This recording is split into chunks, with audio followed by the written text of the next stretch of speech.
exists, then a maximally great being exists in some possible world.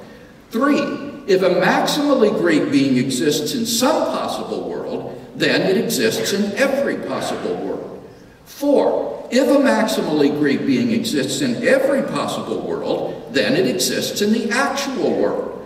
5, therefore a maximally great being exists in the actual world. 6, therefore a maximally great being exists. 7, therefore God exists. Now, it might surprise you to learn that steps 2 through 7 of this argument are relatively uncontroversial. Most philosophers would agree that if God's existence is even possible, then he must exist. So the whole question is God's existence possible? Well, what do you think? The atheist has to maintain that it's impossible that God exists. He has to say that the concept of God is incoherent, like the concept of a married bachelor or a round square. But the problem is that the concept of God just doesn't appear to be incoherent in that way. The idea of a being which is all-powerful, all-knowing, and all-good in every logically possible world seems perfectly coherent. So I'll just leave it to you. Do you think, as I do, that it's possible that God exists? Well, if so, then it follows logically that God does exist. Argument number 2, the argument from contingency.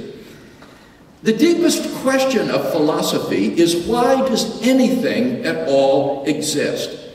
Experience teaches that, number 1, everything that exists has an explanation of its existence, either in its own nature or in an external cause. You see, anything that exists is one of either 2 types. The first type is something that exists necessarily by its own nature. Examples? Well, many mathematicians believe numbers and other abstract objects exist in this way. If such entities exist, they just exist necessarily, without any cause of their being. The other type is anything that has an external cause of its existence. Examples? Mountains, planets, galaxies, people. They have causes outside themselves which explain why they exist. Now, it's obvious that 2, the universe exists, whereby the universe, I mean all of space-time reality, not just our observable portion of it. It therefore follows that the universe has an explanation of its existence. But what sort of explanation is it? Well, it seems plausible that 3, if the universe has an explanation of its existence, that explanation is an external, transcendent, personal cause. Why? Because the cause must be greater than the universe. Think of the universe, all of space and time. So the cause of the universe must be beyond space and time. Therefore, it cannot be physical or material. Now, there are only 2 kinds of things that fit that description. Either an abstract object, like a number, or else an unembodied mind or consciousness. But abstract objects don't stand in causal relationships. The number 7, for example, can't cause anything. It therefore follows that 4, the explanation of the universe is an external, transcendent, personal cause, which is what everyone means by God. Number 3, the cosmological argument. In one of the most startling developments of modern science, we now have pretty strong evidence that the universe is not eternal in the past, but had an absolute beginning about 14 billion years ago in a cataclysmic event known as the Big Bang. What makes the Big Bang so startling is that it represents the origin of the universe from literally nothing. For all matter and energy, even physical space and time themselves, came into being at the Big Bang.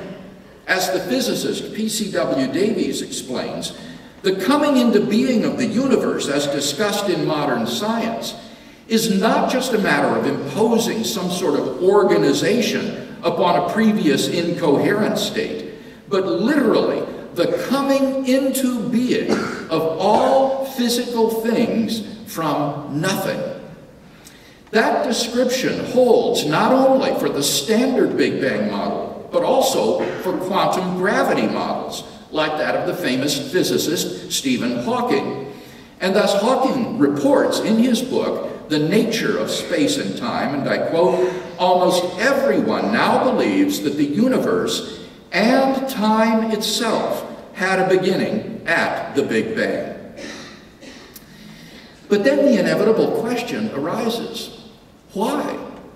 Why did the universe come into being 14 billion years ago? What brought the universe into existence? Well, unless you're willing to say that the universe just popped into being, uncaused, out of absolutely nothing, there must be a transcendent cause beyond space and time which created the universe.